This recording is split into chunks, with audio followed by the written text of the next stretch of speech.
What are the economic lessons from the musical Matilda? That's what we're going to explore today. My name is Matt Rosu. I enjoy making economics content fun and accessible, and in the middle of a series examining economic lessons from Broadway and Broadway songs. Matilda has a couple songs we're going to highlight. We're going to start with the song Bruce. Let's show a short excerpt now. Eat. Eat. Surely can't. Why did it slow?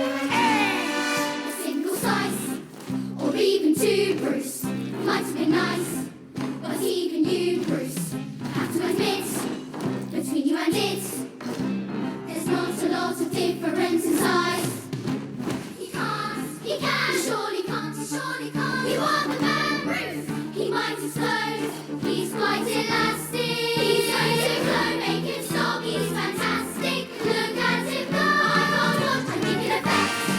This must confirm, Bruce, what we all suspected. You have a word, or maybe your largeness is a bit like the TARDIS, considerably roomier inside.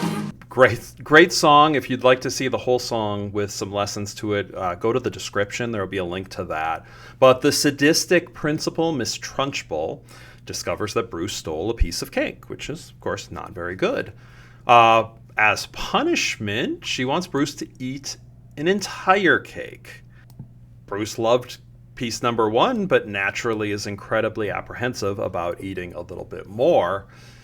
This does a nice job of illustrating what economists would say is the law of diminishing marginal utility. Marginal utility is the extra utility or extra happiness you get from consuming one additional unit of a product. So if you haven't had any cake, the marginal utility of that first slice of cake can be enormously high.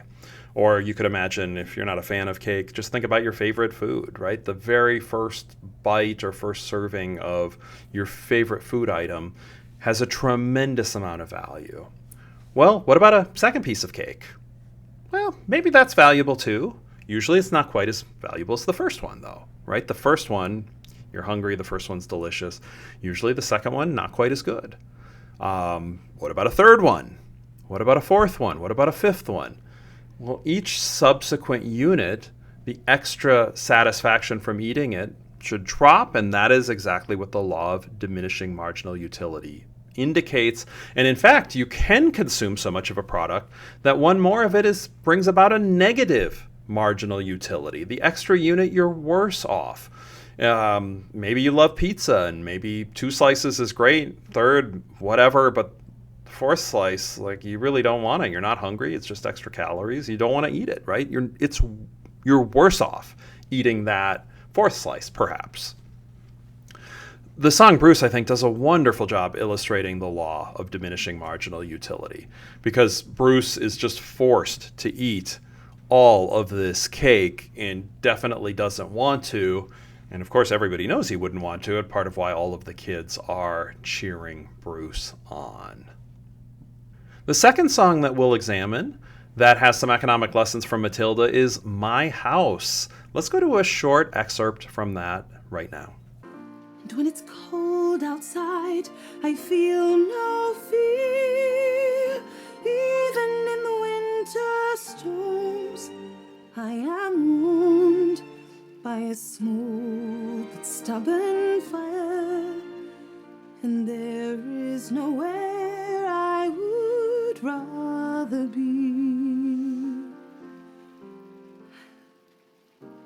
It isn't much, but it is enough for me. For this is my house. This is my house. It isn't much, but it is enough for me. So Miss Honey is singing about her small house. It's not big, but it has what she needs, and it is hers. And I think this is great at illustrating the importance of property rights. So a property right, it's the authority to use a particular resource. And property rights matter, and they really matter a lot. They matter for the individuals who might own something, but they really matter for a functioning economy as a whole. Property rights are needed for there to be trade, right? If you do not have property rights, if you don't own the money in your wallet, how can you just give it to somebody else for something else that they own? So the idea that people own property it's absolutely crucial to the existence of a functioning economy and therefore economic growth. We're talking a series on Broadway. If you buy a ticket to a show, why are you allowed to sit in a certain seat for a few hours to watch that show? It's property rights. For those few hours, the theater, they own the full property, but they transfer the right for you to be in that seat to enjoy something amazing for a few hours. Without property rights, Broadway shows don't happen. They don't exist. The benefits of private property, they're key for economic growth. And the classic photo that helps to illustrate one country that's embraced markets and property rights and one country that hasn't, in North Korea, South Korea. These countries were pretty much equally well off in the 1950s. Then South Korea embraced markets, private property. North Korea went to a communist state. South Korea is thriving. South Korea is bustling. Incomes have gone up dramatically, and pretty much every metric you could imagine, people are better off.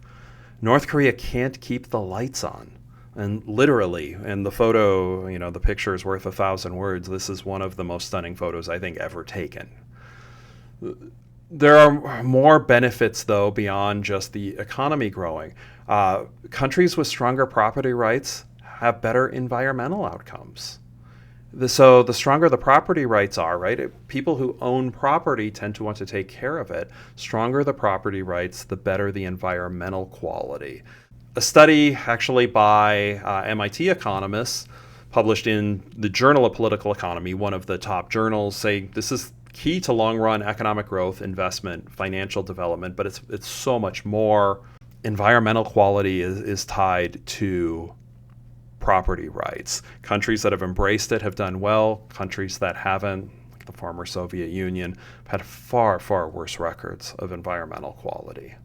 Within the Soviet Union, actually, the former Soviet Union eroded the Black Sea coast by 50% between 1920 and 1960. There were hotels and hospitals and even a military sanitarium collapsing right into the sea as the shoreline gave way. The reason, there wasn't private property, so everything from the coast was used as construction materials to comply with the Soviet Union's 5-year plans. On top of that, mines, oil wells, and ships just would dump waste in pretty much any available body of water.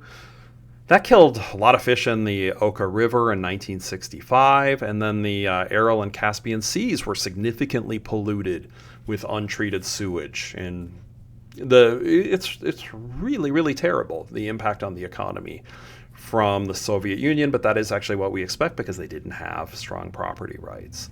We also saw an example of this in the 90s in China. There's an example of a paper mill factory that kept running. It was noted for its excessive pollution, and indeed it was supposed to be shut down. It wasn't. The forest nearby was reduced by half due to air pollution and acid rain.